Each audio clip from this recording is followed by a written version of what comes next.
जागो जागो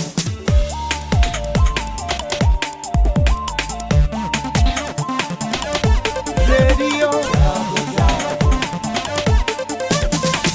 रेडियो जागो 90.4 FM। नमस्कार, ये रेडियो जागो 90.4 FM है।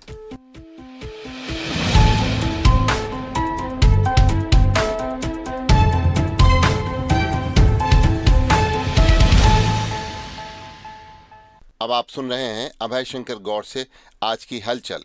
भारत ने 20 साल बाद विश्व कप में लगातार 8वीं बार जीत दर्ज की है।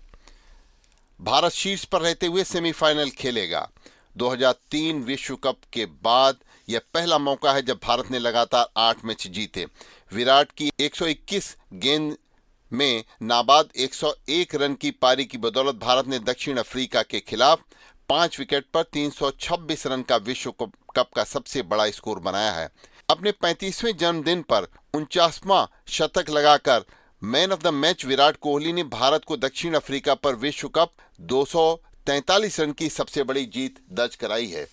भारत इस बार 8 मैच खेला है और जिसमें से 8 मैच उसने जीते हैं, एक भी मैच हारा नहीं है। उसको अंक 16 मिले हैं और उसका रन रेट 2.456 रहा है। जबकि दक्षिण अफ्रीका ने 8 मैच खेले हैं और उसमें से 6 जीते हैं और 2 मैच वो हारा है और उसका अंक 12 रहा है और रन रेट रहा है 1.376। जबकि ऑस्ट्रेलिया ने 7 मैच खेले हैं और उसमें से सिर्फ 5 मैच जीते हैं और 2 मैच ऑस्ट्रेलिया हारा है और उसको अंक मिले हैं 10। रन रेट रहा है 0.924। और न्यूजीलैंड ने 8 मैच खेले हैं जिसमें से कि 4 सिर्फ जीते हैं और 4 मैच हारा है और अंक उसको मिले हैं 8 और रन रेट रहा है 0.398। पाकिस्तान से बहुत बड़ी प्रतिस्पर्धा हर भारत की रहती है। 8 मैच उसने खेले हैं, उसमें से 4 में जीत दर्ज कराई है, यानी कि 4 वो हारा है और उसको अंक मिले हैं 8 और उसका रन रेट रहा है 0.036। यानी भारत जो है विश्व कप की दिशा में लगातार आगे बढ़ रहा है। अगले 5 साल तक 80 करोड़ गरीब जनता को मुफ्त में राशन देने की घोषणा के बाद सरकार अब आटा व दाल भी सस्ते दाम पर मुहैया कराने जा रही है। सरकार खुले बाजार की तुलना में सस्ते दाम पर भारत आटा बेचने की शुरुआत करेगा। इसका कीमत 27 रुपये प्रति किलोग्राम हो सकती है। खुले बाजार में गैर ब्रांडेड आटे की खुदरा कीमत 36 रुपये के लगभग है, तो ब्रांडेड आटा 40 से 50 रुपये प्रति किलोग्राम पर बिक रहा है।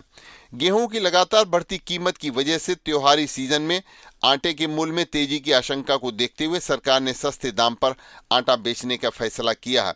इस संबंध में केंद्रीय मंत्री पीयूष गोयल ने बताया कि आटा बेचने की शुरुआत सरकार करेगी और सरकार का यह प्रयास अगले साल चुनाव तक जारी रह सकता है। सरकार प्याज, दाल व चीनी की कीमतों पर भी नजर रखे हुए है। केंद्रीय भंडार व अन्य माध्यम से सरकार देश भर में 250 से अधिक जगहों पर 25 रुपये प्रति किलोग्राम की दर से प्याज बेच रही है। खुले बाजार में प्याज की कीमत 80 से 90 रुपये प्रति किलोग्राम तक है। दीपावली तक बाजार में राजस्थान व अन्य जगहों से प्याज की आवक बढ़ने से दाम में राहत मिलने की उम्मीद की जा रही है। गन्ने की फसल प्रभावित होने से इस बार चीनी के उत्पादन में कमी की आशंका है। इससे चीनी के दाम को मजबूती मिलने के आसार हैं। बुआई में कमी से दाल में पिछले 2 महीनों से मजबूती का रुख है और भारी मात्रा में दाल का आयात किया जा रहा है। प्रदूषण से लगातार सांसों पे संकट गहरा रहा है और राष्ट्रीय राजधानी क्षेत्र में वायु प्रदूषण का स्तर दीपावली से पहले ही अपने चरम पर पहुंच रहा है। कल दिल्ली का प्रदूषण 454 यानी कि गंभीर प्लस की श्रेणी में आ गया। अघोषित रूप से हेल्थ इमरजेंसी के बीच आंखों में जलन, सीने में चुभन और सांस लेना मुश्किल हो रहा है। इन हालात के बीच वायु गुणवत्ता प्रबंधन आयोग ने तत्काल प्रभाव से ग्रेडेड रिस्पांस एक्शन प्लान के 4थे चरण की पाबंदियों को लागू कर दिया है। सुबह के समय हल्की धुंध से ठंडक महसूस होने लगी है और मौसम विभाग ने सुबह के समय कुहासा और दिन के समय धुंध के आसार जताए हैं। वहीं धुंध से वायु की गुणवत्ता पर भी असर पड़ रहा है। महज 48 घंटे में ही लखनऊ का कल वायु गुणवत्ता सूचकांक 174 से 274 पर पहुंच गया। मौसम केंद्र के वरिष्ठ वैज्ञानिकों ने बताया कि इस समय हवा भी नहीं चल रही है। BSNL यानी कि भारत संचार निगम लिमिटेड देश भर में अपनी 20 बेशकीमती जमीन की बिक्री करेगा। इसमें उत्तर प्रदेश में सर्वाधिक 7 भूमि हैं। इनके अलावा आंध्र प्रदेश, मध्य प्रदेश व तमिलनाडु में 3, केरल में 2 व पंजाब और पांडिचेरी में 1-1 जमीन की बिक्री की जाएगी। BSNL इन जमीन को मॉडर्नाइजेशन पॉलिसी के तहत बेच रहा है। वर्तमान में इन जमीन का उपयोग नहीं किया जा रहा है। लैंड की बिक्री ई नीलामी के जरिए की जाएगी। इसके लिए 10 से 29 नवंबर तक बोली लगाई जा सकेगी। तकनीकी बोली 30 को लगाई जाएगी। उत्तर प्रदेश में 7 में 3 लैंड लखनऊ में है। माध्यमिक शिक्षा परिषद की बोर्ड परीक्षा के लिए हरदोई में केंद्रों का निर्धारण ऑनलाइन होगा। नियमों के अनुसार परीक्षा केंद्रों का निर्धारण हुआ तो विद्यार्थियों को 8 किलोमीटर की परिधि में ही केंद्र मिल जाएगा। इसके लिए विभाग की ओर से प्रक्रिया शुरू की गई है। माध्यमिक शिक्षा परिषद से संबद्ध जिले में 632 विद्यालय संचालित हैं। बोर्ड परीक्षा के लिए 95,621 विद्यार्थियों ने पंजीकरण कराया है। इनमें हाई स्कूल के 54,459 और इंटरमीडिएट के 41,162 विद्यार्थी शामिल हैं। परीक्षा केंद्रों का निर्धारण विद्यालयों की वरीयता सूची के आधार पर किया जाता है।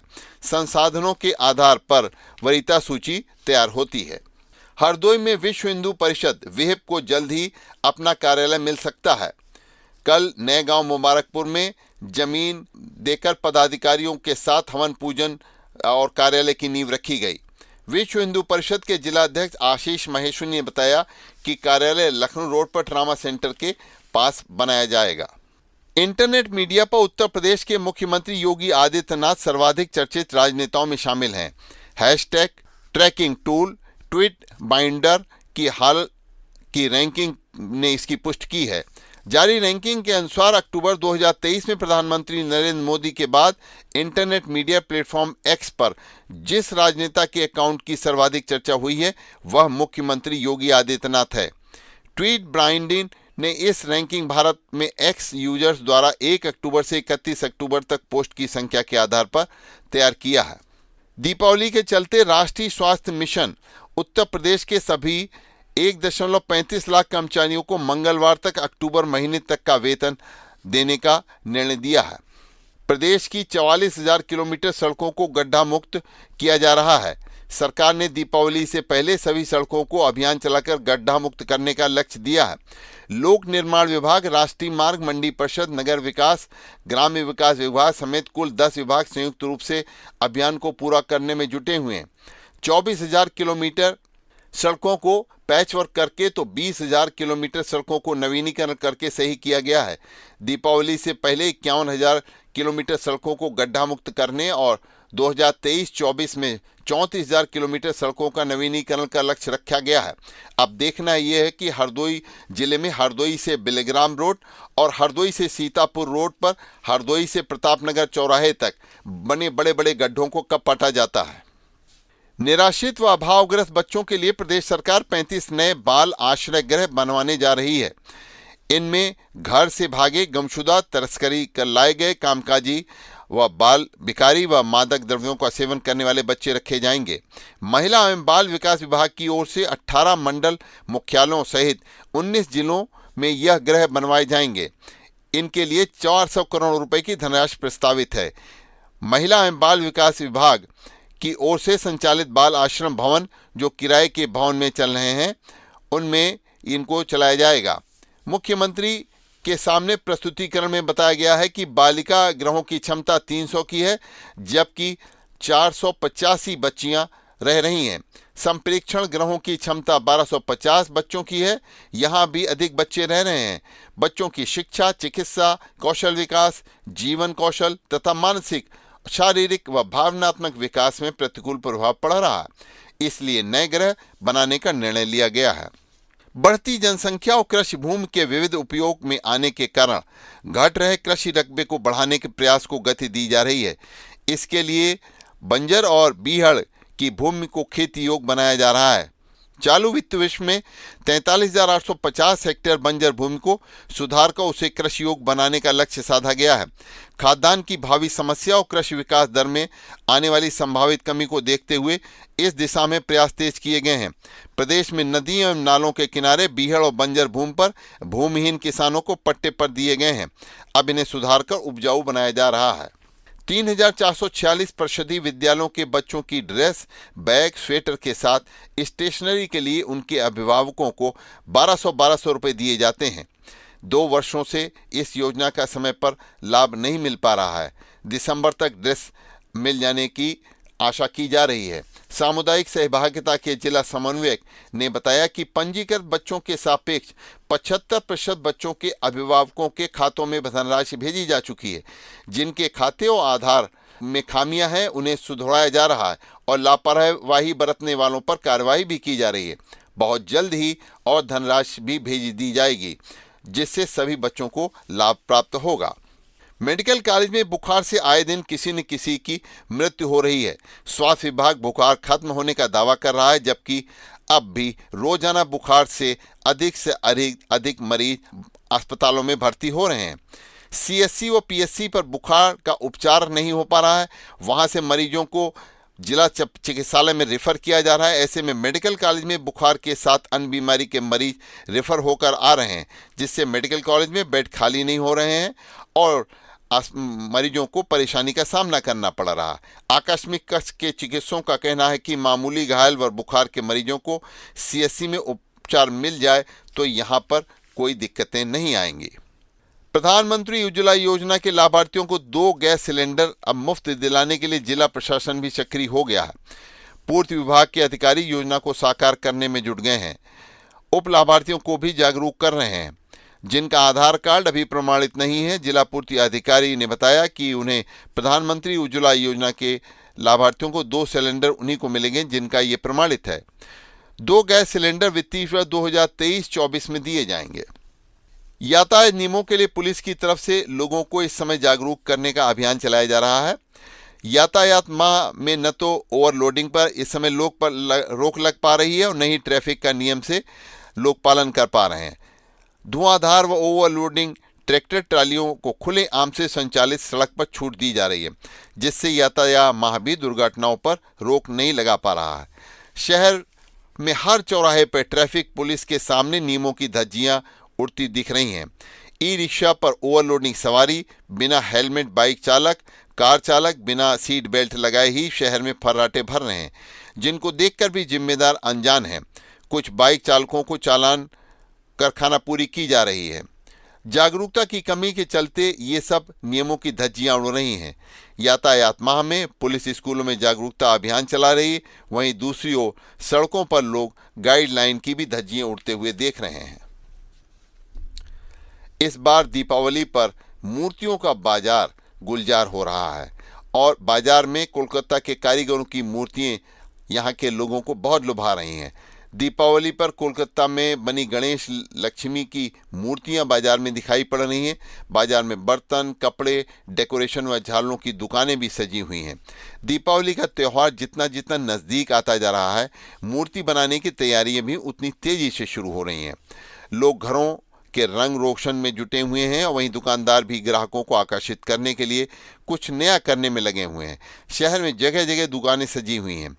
शहर के सिनेमा चौराहा बाजार, सदर बाजार, रेलवेगंज बाजार समेत ग्रामीण क्षेत्रों में दीपावली के त्यौहार पर बाजार सजे हुए हैं और बाजारों की दुकानों पर गणेश लक्ष्मी की मूर्तियां सजी हुई हैं। सजावट के सामान, बर्तनों की दुकानें भी सजी हुई हैं, जिससे बाजार में भीड़ बढ़ने से व्यापारियों के चेहरे खिल गए हैं। त्योहार पर खूब कारोबार होने की उम्मीद भी इस बार जताई जा रही है। इस बार सरकार ने महिला सैनिक व नाविकों को अधिकारियों के बराबर छुट्टियां देने का निर्णय लिया है। सशस्त्र बलों में महिला सैनिकों, नाविकों और वायु सैनिकों को मातृत्व लाभ, देखभाल और बच्चा गोद लेने के अवकाश पर उनके समकक्ष अधिकारियों के समान भी छुट्टियां मिलेंगी। रक्षा मंत्री राजनाथ सिंह ने अवकाश के नियमों में इस प्रस्ताव को मंजूरी दे दी है। महिला अधिकारियों को हर बच्चे के लिए 180 दिन का मातृत्व अवकाश मिलता है। 2 बच्चों पर यह लागू होता है। आप सुन रहे हैं रेडियो जागो 90.4 FM और इस समय आप सुन रहे हैं अभय शंकर गौड़ से आज की हलचल। ये रेडियो जागो है। आप खुश रहें, स्वस्थ रहें, आपके सुखमय जीवन की हम कामना करते हैं। आइए सुनते हैं रेडियो जागो से दूसरे कार्यक्रम।